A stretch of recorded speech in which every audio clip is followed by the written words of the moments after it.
Tonight, the former Olympic snowboarder turned alleged drug kingpin now wanted for murder. Authorities hunting former Olympian Ryan Wedding, accusing him of ordering a hit on a federal witness and running one of the most violent drug trafficking organizations in the world. The new reward for his capture as he sits on the FBI's most wanted list. Also tonight, President Trump set to sign the bill to force the release of the Epstein files. So how much of it will be made public and why it won't be released immediately? The new photos of Jets player Kris Boyd from his hospital bed after he was shot in Manhattan. What the Jets head coach just revealed about his condition. Gunfire erupted inside a church in Nigeria, worshipers running for cover. President Trump says Christians are being targeted, but those inside the country say it's more complicated. We're going to explain.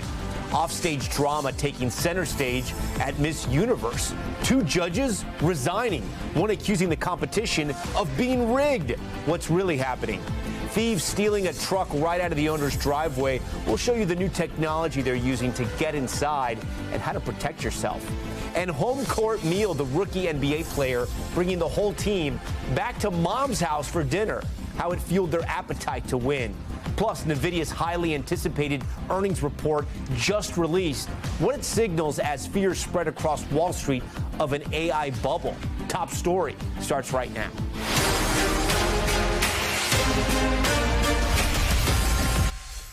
Good evening. Tonight, the international manhunt for the former Olympic snowboarder turned alleged drug kingpin and suspected murderer.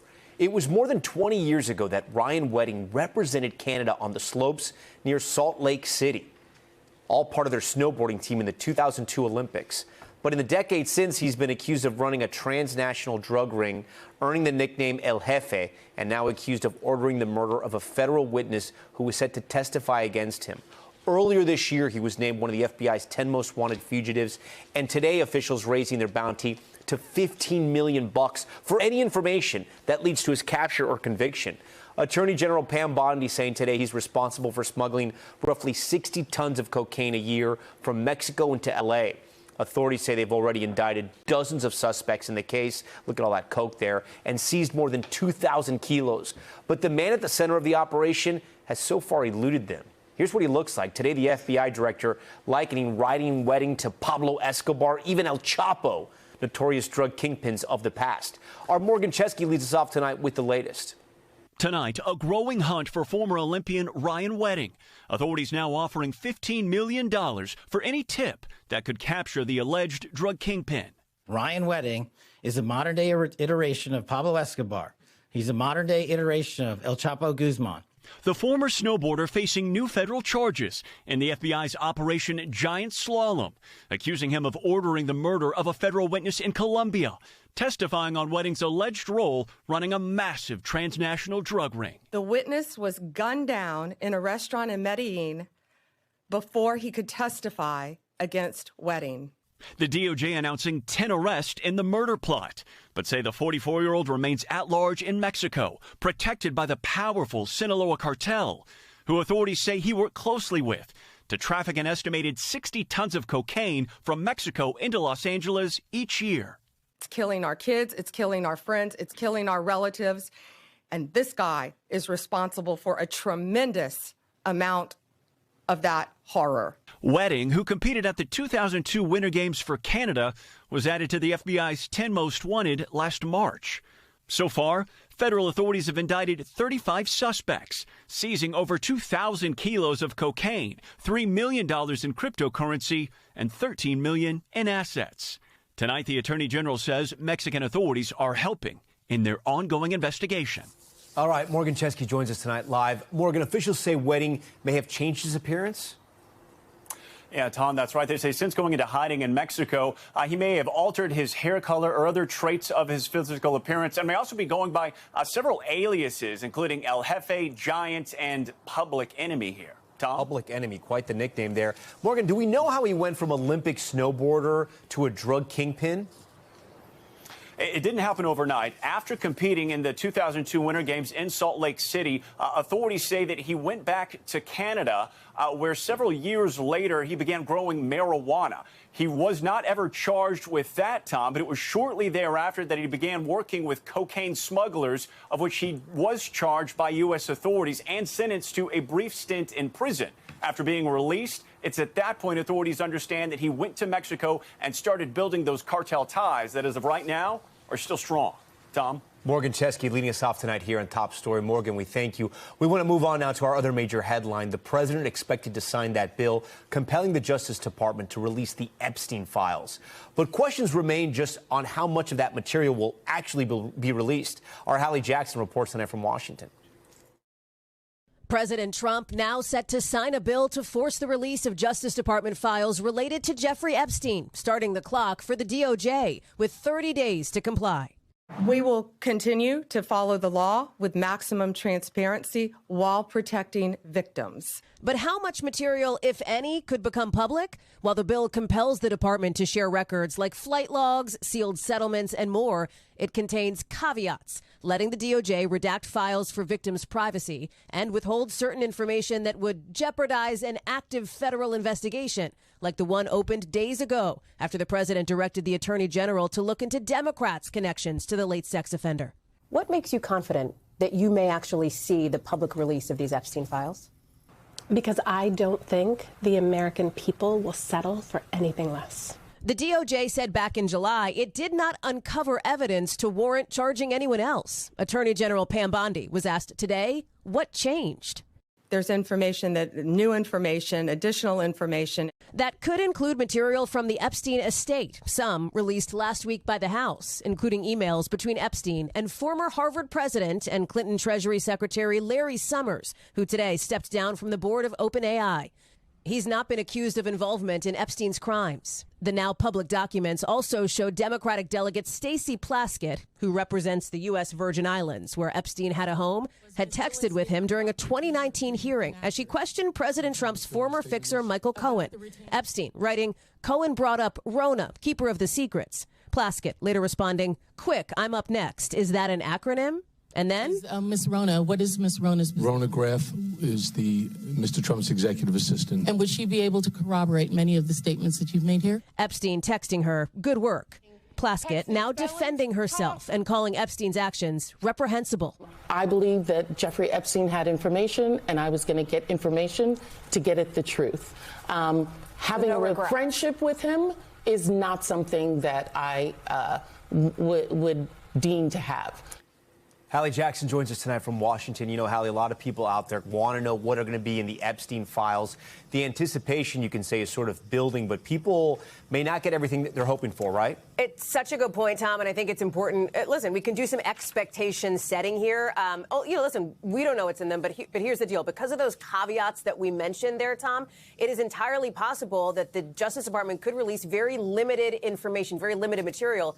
If that happens, of course, there may be some political fallout. You look at polling on some of this, and it shows, as you and I have talked about, that the majority of Americans have consistently said they support the release of more documents related to the Epstein case. And then, Hallie, while we have you here, I know we kind of talked about this yesterday, but walk us through again the process of how they'll be released. Well, I will say, we did get more information on that today, Tom. So this is kind of a new live ball because of what we heard from the Attorney General, Pam Bondi. I think it was notable that she took a couple of questions related to this during that story that you just covered with Morgan when she was rolling out everything about that ex-Olympian snowboarder.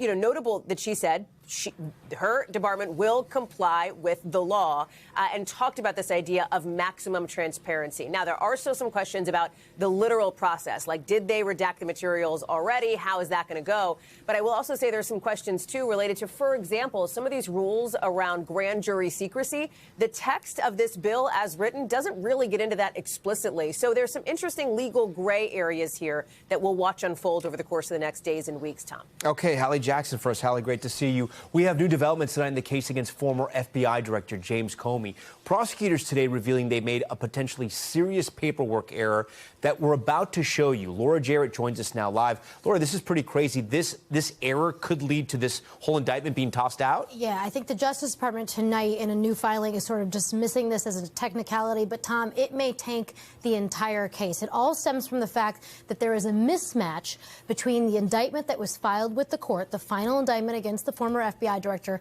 and the original indictment. And you can see this in charging papers. If you take a look at what is the report of the grand jury's failure to indict on one of the charges of a false statement to Congress, you can see there as to count one only. So they were trying to scribble in the fact that there were changes made, but they never actually presented the final report to the grand jury. And that's the thing that they have to vote on. And so that's why his lawyers are saying, wait. The grand jury didn't actually vote on anything. There is no indictment because it wasn't the thing that they signed on to. And so that's why this could potentially be a disaster for the Justice Department. And I think it underscores, Tom, why the fact that you have somebody who has never tried a case as a prosecutor is being pointed out as potentially the downfall against one of the president's prime targets. That new USA attorney. I do want to ask you something else. We're hearing some of the main arguments from Comey's legal team. They're using the phrase vindictive prosecution. We know that President Trump has had a history against Comey.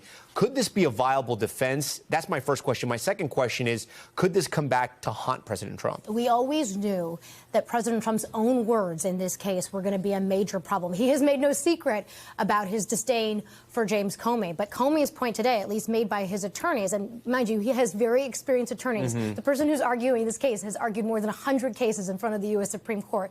And they're there in court saying, look, he's made clear how he feels about Comey. And you can want to fire Comey, but what you can't do is prosecute him for speaking out against the president. That violates his First Amendment rights. And so that's why they say it dooms his case. And the judge was taking the prosecutors to task for this, Tom, saying essentially, is Lindsay Halligan, the U.S. attorney here, a puppet for the president? DOJ pushing back very strongly against that. But I think you are eventually going to see this case dismissed on the basis of vindictive prosecution. Now, whether that holds up on appeal, it'll eventually go to SCOTUS is another issue. But I think this judge is going to dismiss this. Do we know when that would happen? Is there a timeline? He's saying it's going to take him a minute. So it's not going to happen like this week. He's saying this is really complicated, so he wants to wait. He knows it's going to get appealed, so he's going to write up something really and a lot of attention either way. Okay, absolutely. Laura Jarrett, thank you for explaining that one. We're going to head overseas now to that major attack on Ukraine, a Russian strike hitting an apartment building in the western part of the country, killing dozens as American officials in the country push to restart peace talks. NBC's Kris Simmons following it all.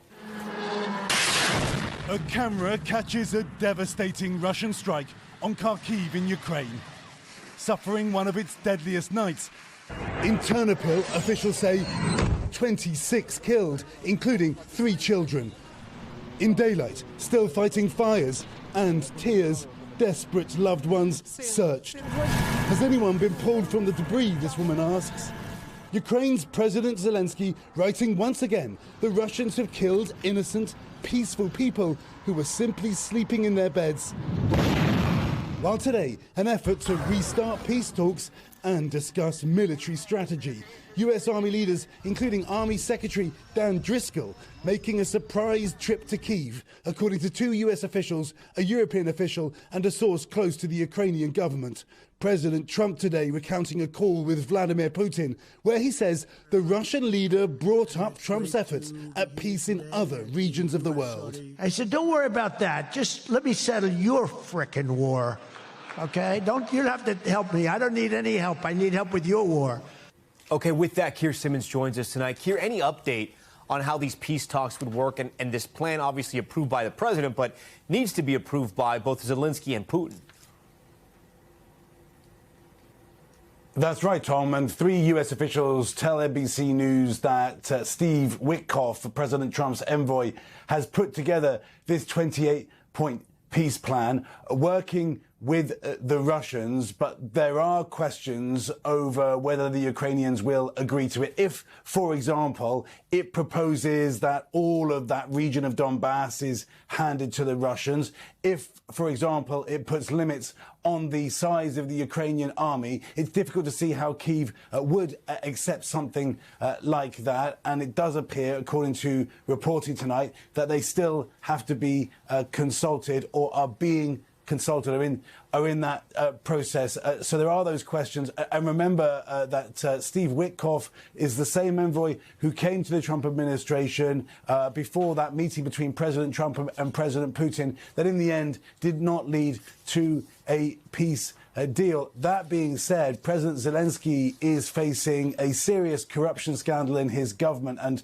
there are suggestions tonight that he is weakened by that, and that might mean that he might be prepared to compromise in ways that he perhaps hasn't been in the past. But of course, no matter what the Ukrainian president says, it is also a question of what the Ukrainian people would agree to. Tom? All right, Keir Simmons first. Keir, we thank you for that. Now to Money Talks and some breaking news from the world's most valuable company, computer chip maker Nvidia, beating Wall Street expectations in a critical earnings report. The CEO says sales of its current generation chips are, quote, off the charts. The company closing at $186 per share today, fueling much of that growth, massive deals to finance and supply chips to AI companies. Think OpenAI, Google, Meta, Anthropic. CNBC contributor and publisher of The Message of the Markets on Substack, Ron Insana, a good friend of Top Story, joins us live. Ron, good to see you. Break it down for our viewers here that may not be Wall Street insiders. Why was this so closely watched, and why did Nvidia deliver for its investors?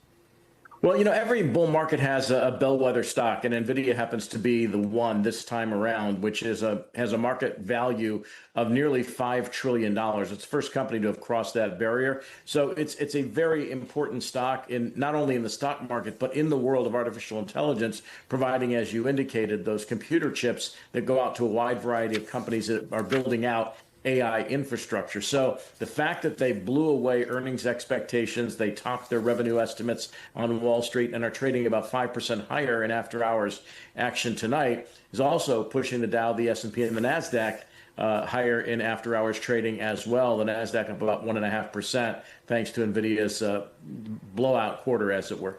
A lot of people are saying this is a good gauge, and I'm not saying this, but people are trying to say this is a good gauge of the American economy, and they're not necessarily right, but it is showing something, right? Maybe the AI bubble fears aren't there. Well, I think that's open to debate over time. I mean, whether or not these stocks have gotten too far ahead of themselves with respect to their future earnings potential is an open question. Right now, most of the companies are delivering on the promised earnings and revenues that they've talked about this year. Down the road, different story. A bubble is a unique thing. We do have a lot of individuals who are trading these stocks, and so we do have some frothiness in the market. And the AI spend, the infrastructure spend taking place right now is propping up the economy. The Atlanta Federal Reserve, for instance, estimates that third quarter economic growth is about 4.1% annualized. Some of that, a good part of that comes from the AI infrastructure build, and the top 20% of all income earners are driving consumer spending. So we have two areas propping up the economy, but we do have some underlying weakness in the labor market and in other industries that people should take note of. You know, a lot of news was made because famous investor Michael Burry of The Big Short fame, he's played by Christian Bale, recently announced he was shorting Nvidia, and investment giant SoftBank sold all of its Nvidia stock to go all in on OpenAI. Is there a growing concern on the street that despite all these big name deals, like you mentioned just now, Nvidia might be overvalued? Well, there is that concern. I mean, you know, taking one person's point of view or even two people's point of view at a particular time, with respect to SoftBank, they were making a switch in their investment lineup, if you will. Michael is short both that Nvidia and Palantir, another AI and cybersecurity stock. You know, he runs about $150 million. He was right about the collapse of the real estate and credit markets in 2008, but he's not the only voice. I mean, there are others who are suggesting that this cycle is not yet done. So I think we have to be careful in taking just one person's word for what's going to happen. Clearly, there are concerns about the financing of the purchases of these chips and how infrastructure is going to get built out with a combination of cash from the big companies and from a lot of debt that's being used as well. But it's impossible to say that whether or not this is the exact point at which we're either in a bubble or the bubble's about to pop. Another major concern, circular dealing among AI's biggest players, right? A recent example involved Nvidia investing in Anthropic in exchange for, I think, Anthropic buying Nvidia's computing power. Do deals like that worry you? Yeah, absolutely. This so-called circular financing or vendor financing is something that we saw during the internet bubble in the late 1990s. It works on the way up. Should the companies stop growing and they can't finance these deals any longer, the leverage, if you will, works on the way down as well and undermines the value of all these companies and could hurt them somewhere down the road. Ron Insana, a real smart guy. He's read all those books you see behind them. He would not appear in front of those books unless he read all of them. All right, Ron, good to see you. We thank you, my friend. All right, we're back in a moment with the auto theft caught on camera, how thieves are using new technology to pull off these heights. This is wild. You got to watch this. And what you can do to now protect your car. Plus a major update from that New York Jets player shot outside of a Manhattan restaurant. What we're learning about his condition and the search for the gunman, plus the photo he just released. And the dramatic rescue at sea. Look at this, a fishing crew teaming up with the Coast Guard to help save multiple people left stranded after their boat sank. We'll show you that video ahead on Top Story.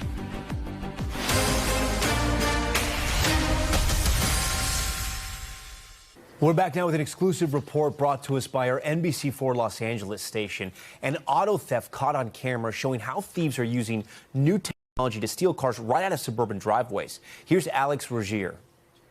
Surveillance video shows someone breaking into this truck and stealing it in a matter of seconds. But it's how they pulled it off that has people in Anaheim Hills talking. It's very bad. I mean, it's really shocking. It is pretty frightening to think that someone could get into somebody's vehicle that quickly. You're seeing crews of 3 to 4. Anaheim Police Detective Heather Scaglione says people are using new technology to steal high-end cars and trucks. In this case, they stole a truck with help from a tablet made for locksmiths. Watch again. So you see him walk up to the car. First thing he does, he actually checks the handle. Checks the handle first, sees the car is locked. So then he heads over to the back window and he uses a window punch to break it. Once it happens, because there's tint on the window stays intact and he's able to peel it off and climb in. And then he's being handed a locksmith tool, a computer device that plugs into the computer system in the car so he can quickly reprogram it and turn the car on so he can leave with that truck.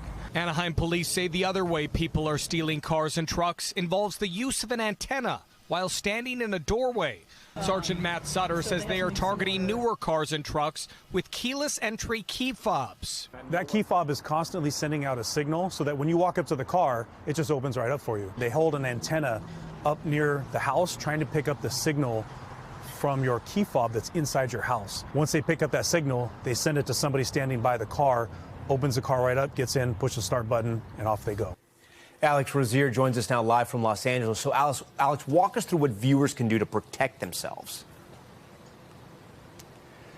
Yeah, Tom, to protect themselves from high-tech heists like you're seeing in this story, police say you can do a couple of things, including a Faraday bag like this. If you put your key fob in a Faraday bag, it's going to block the signal, so they won't be able to access your vehicle if it is inside that key fob, inside that Faraday bag, or store your keys a little bit further away from your front door. If you want something a little lower tech, you can do something like a wheel lock or a club.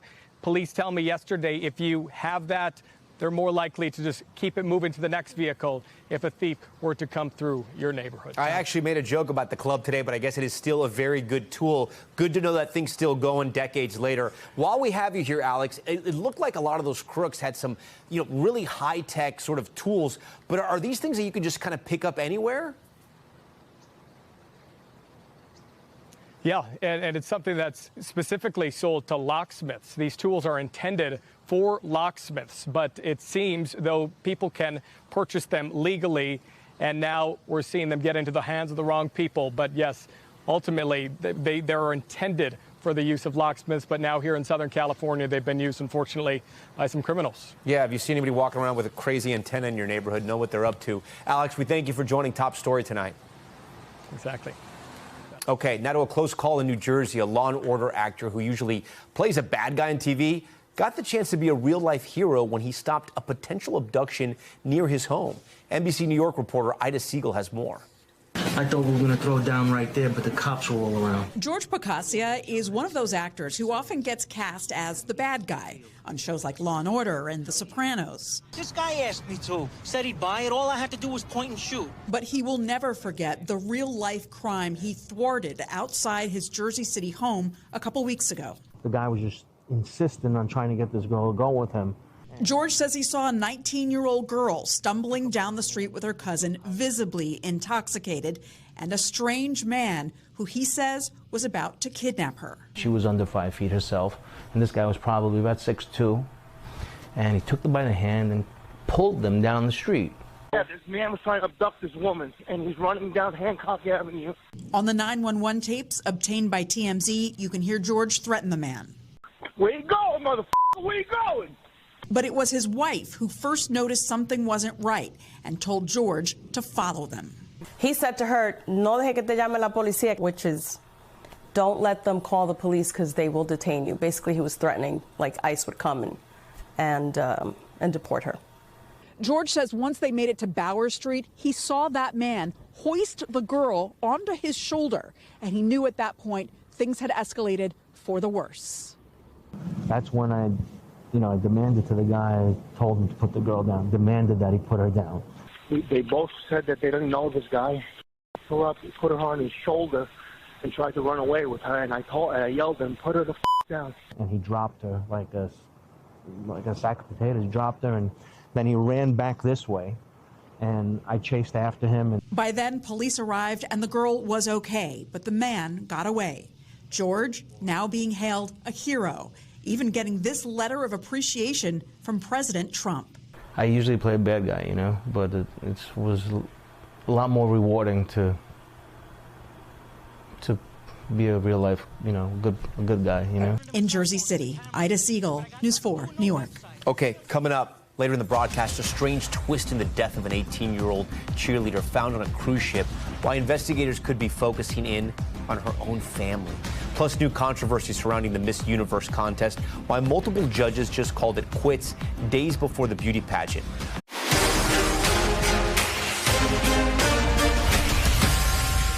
We're back now with the Trump administration ramping up its immigration crackdown in Charlotte, where dramatic videos capture people running from federal agents. Border Patrol now says it arrested more than 250 people. NBC's Julia Ainsley is there. Tonight, chaotic scenes like this playing out across Charlotte. This surveillance video capturing people fleeing a laundromat as federal agents arrive. A man texted his family this video shot inside a Border Patrol van to let them know he'd been detained. Another man wrestled to the ground inside a fast food restaurant under construction. Border Patrol says it has arrested more than 250 people 5 days into its immigration crackdown here. He's breaking the window. He's got an assault rifle pointed at her. It's unclear how many of those people have criminal records. This woman, a legal permanent resident, said she was questioned by Border Patrol and asked for her papers at the bank. The target was to go after criminals, and they are not doing that. They are after good people. My legs were shaking, and I had documents, she tells us. Many in Charlotte's Hispanic community say they're scared to leave their homes. People are just staying home, even to do groceries. They're locked in for their own safety. Erica tells us one man at her church is afraid to leave home for life-saving kidney dialysis. Some North Carolinians welcoming the enforcement. Renee White drove more than 2 hours to show her support for immigration agents. I was able to pick up a couple of dozen of donuts and some coffee and to let them know that I supported them. And I totally support what they're doing in Charlotte. Is this what you voted for? Yes, it is. Yep. I voted for it in 2016, I voted for it in 2020, and I voted for it in 2024. All right, Julia Ainsley joins us tonight from Charlotte, North Carolina, reporting there on the ground. Julia, as you detailed in your report, with some community members afraid to leave the house, others are now stepping up. Yeah, it's amazing, Tom. We've seen those numbers grow. On Monday night, 300 people gathered here at Dilworth Methodist Church. The same team is training people on what to do if they want to help immigrants in their community by spotting Border Patrol, ways they can get involved without causing violence. Those numbers have grown. Tonight, Tom, over 1,000 people signed up to come here. They even had to turn some away and tell them to come back another night. These are not Latinos. This is Charlotte's non-Latino population in a very affluent neighborhood showing up to figure out how they can support. Okay. Julia Ainsley first. Julia, thank you. An update tonight from New York Jets cornerback Kris Boyd after he was shot outside a New York City restaurant over the weekend. Boyd posting this photo on Instagram showing him in a hospital bed saying his recovery is coming along and that he's starting to breathe on his own. I want to bring in Stephen Romo, who's been following this for us. Steve, what more do we know about Boyd's condition? This clearly is a good sign. Yeah, it's an incredible update. I've been covering this since it broke on Sunday, and things looked really dire at first. Police saying that bullet was lodged in his lung at the time. He was rushed to the hospital. We learned today that he is now in critical but stable condition. That reporting from the AP. But seeing this post on Instagram, I could not believe whenever I opened his story and saw this. It's very encouraging to see this, that he's praising God for where he is right now and saying that he's grateful. It's incredible. Yep. We know the Jets are responding, including the coach. What did he say? Yeah, he actually got to talk to Boyd today. Jets head coach Aaron Glenn saying that he was also encouraged by what he heard. Here's more of what he had to say. What eases my mind is that he's in good spirits. His wife and his kid, they're in good spirits, and he'll walk away from this just fine. So Glenn is also saying it's not clear at all yet when Boyd will actually be let out of the hospital, but he too is just so encouraged to see how much improvement he's already been able to make. He's able to actually speak to him, which is incredible. Any update on the suspect? Yeah, a great question. They released images of this suspect on Monday, the day after this happened. The NYPD did. You can see him there, the person they want to talk to about this. He ran off immediately after the shooting, which happened in the early hours of Sunday in Midtown Manhattan. Right now, the NYPD saying the motive is not clear. They're also saying it's not even entirely clear that Boyd was the intended target of this, but they're certainly looking for that person, Tom. Okay, we thank you for the update, and good to see you too, Romo. Now to Top Stories newsfeed and an update on the investigation into that botulism outbreak linked to baby formula. New data from the CDC and FDA shows at least 31 infants have now been hospitalized after drinking formula from ByHeart. The cases span across 15 states. The company has issued a nationwide recall for the product and says safety is its highest priority. Authorities in Colorado releasing new video of what they say shows the driver of a stolen bus nearly slamming into police on the highway. You see the suspect driving down the road before swerving into another lane, almost clipping an officer and their cruiser. The incident happened last month, but the Clear Creek Sheriff's Office just posted this footage and is asking for help identifying that suspect. The Coast Guard is crediting a fishing crew for helping save 4 people stranded in the ocean off the coast of Washington State. You can see them being lifted up to a helicopter. The fishing crew says they found the men in the freezing water after their boat sank. One of them was apparently unconscious, but they got him breathing again after performing CPR. All of them suffered from hypothermia, but we're told they're expected to be okay. And a solid gold toilet selling for more than $12 million at auction here in New York. The 18-karat gold toilet is fully functioning, entitled America. Its Italian artist Maurizio Catalan says the piece is meant to mock the ultra-rich. You might recall his other work, when the banana he ducked a wall sold for $6 million. This guy's pretty smart. Okay, next tonight, to the mysterious death of a teen on a cruise ship. New details indicate that the FBI may be looking into one of the women's step-siblings as a suspect. NBC's Jesse Kirsch has this report. 18-year-old Anna Kepner was on this Carnival cruise ship with her family when she died suddenly on November 7th. Now, court filings allege one of those family members, Kepner's 16-year-old stepbrother, is in her death. The documents filed by his parents, part of an unrelated civil case about their former marriage. According to one document, Kepner's stepmother, Chantel Hudson, was advised through discussions with FBI investigators and her attorneys that a criminal case may be initiated against one of her children. Hudson's 16-year-old son now living with a relative to ensure the safety of the family's other children. Kepner's father and stepmother have not responded to NBC News' requests for comment. CBS News reports a housekeeper found Kepner's body under a bed in her stateroom, citing law enforcement sources. After Anna Kepner died on the Carnival Horizon, the cruise ship returned to Port Miami, where I am right now, and the FBI started investigating. But that was almost 2 weeks ago, and authorities still have not announced her cause of death. The FBI says it won't comment about an ongoing investigation. Tonight, the high school senior and cheerleader remembered as a bubbly and funny teen who loved dolphins and arts and crafts. Her family and friends will gather to celebrate her life tomorrow. And tonight, a law enforcement source familiar with the investigation tells NBC News that the medical examiner's report could be released as early as tomorrow. Tom? All right, Jesse Kirsch for us. Jesse, we thank you for that. Now to our series, The Cost of Denial, where we focus on the challenges so many Americans face with their insurance plans. Tonight, the patients whose plans will only pay for their cheaper medication first, as opposed to the ones their doctor recommended, and what happened for one patient when our Maggie Vespa investigated. It's been eating away at what is an essential part of me. Diagnosed early last year with multiple sclerosis, Wisconsin-based artist Serena Hostvedt says her symptoms are the worst they've ever been. Tremors in her hands making it hard to work. It feels like parts of you are disappearing. MS is a chronic illness in which the body's immune system attacks the protective covering around nerves, causing numbness, trouble walking or seeing, and other issues. At times, language eludes Serena. You're comparing something to something else. An analogy. See, like that. Couldn't find it. Her doctors at the Mayo Clinic requested her insurer, Anthem Blue Cross, cover an infusion medication called Ocrevus, which treats relapsing forms of MS.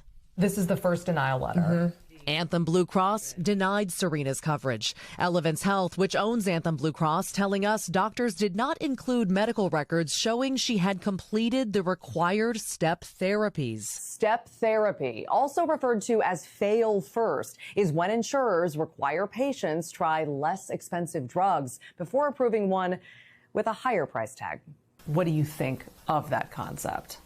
I think it's ridiculous. Medication should be given based on need, not based on what it costs. The list price for Ocrevus is nearly $80,000 a year. One alternative the insurance company put forward is less than $1,000 a year.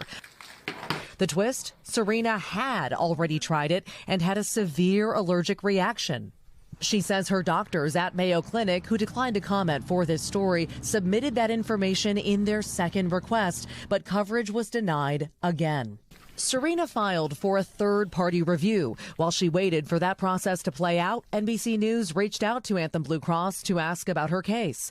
The next day, the insurer reversed course, agreeing to cover the more expensive drug. What do you think prompted your insurer to overturn their decision? Me reaching out to NBC and NBC reaching out to them.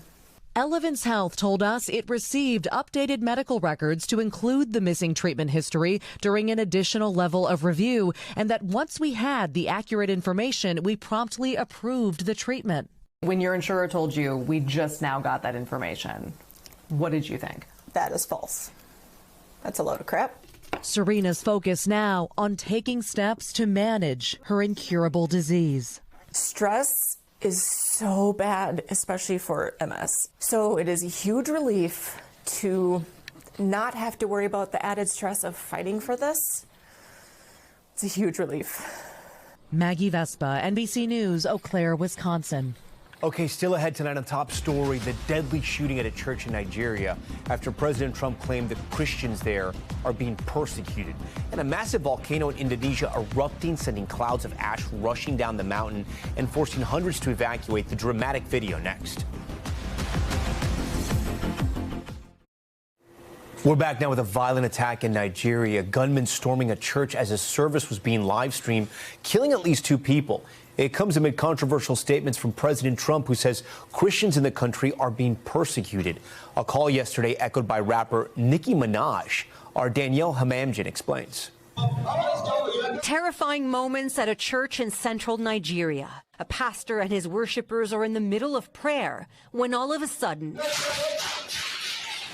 the sound of gunshots sends them running for cover. Seconds later, the gunmen are inside. Officials later say at least 2 people were killed and others were kidnapped. The attack adding more pressure on the Nigerian government following threats of military intervention by President Trump over what he calls the persecution of Christians in one of Africa's richest countries. When asked if he'd consider strikes or even boots on the ground. Could be. I mean, a lot of things I envisage, a lot of things. They're killing the Christians and killing them in very large numbers. We're not going to allow that to happen. Now, an unlikely supporter, rapper Nicki Minaj, who was born in Trinidad, speaking at the UN last night. I would like to thank President Trump for prioritizing this issue and for his leadership on the global stage. In Nigeria, Christians are being targeted, driven from their homes, and killed. But in Nigeria, a country that's 50% Muslim and just 48% Christian,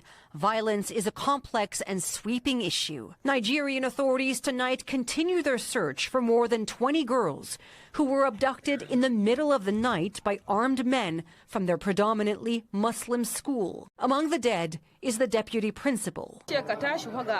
His wife telling reporters he pleaded for his life, got up to pray, and she says that's when they pulled the trigger and killed him.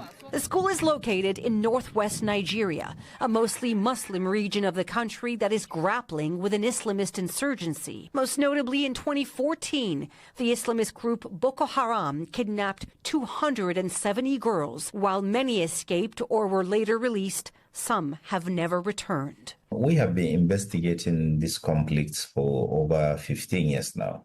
And I believe that reducing it to religion simplifies the whole situation. The country is overridden and by gunmen who are on rampage, and they kill people regardless of their faith. The Nigerian president pushing back on claims his country is religiously intolerant, saying it's a democracy with constitutional guarantees of religious liberty. Danielle Hamamdin joins us tonight from London. And Danielle, Pope Leo just this week and also referencing Nigeria as well.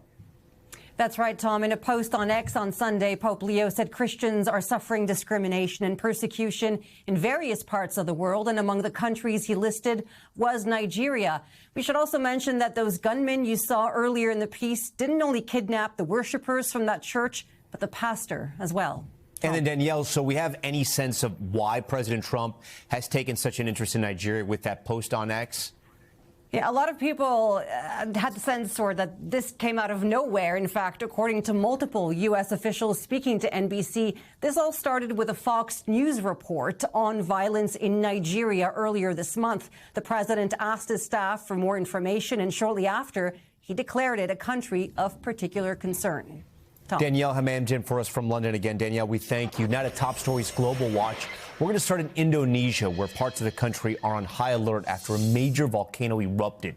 Here you can see people scrambling on a bridge as a cloud of ash comes barreling down the mountain. We're told around 300 people were evacuated. Officials say the volcano sent a dangerous mix of rock, lava, and ash running down its slopes, covering more than 4 miles. A massive fire ripping through a neighborhood in southwest Japan, killing at least one person and destroying nearly 200 homes. That's all according to first responders there. Video shows crews racing to get the flames under control, but officials say it could take days to fully put out the fire. Right now, it's still unclear what sparked it. And a group of scientists from around the world issuing a new warning about ultra-processed foods, calling them a major public health threat that needs to be addressed now. In a series of papers published in the Lancet Medical Journal, the experts argue ultra-processed foods are becoming more common worldwide and are linked to several diseases, including diabetes and cancer.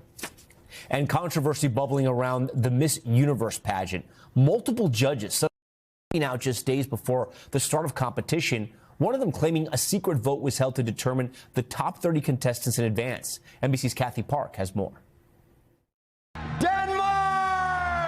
Tonight, the Miss Universe pageant in the spotlight once again. 2 judges dropping out ahead of the November 21st pageant kickoff.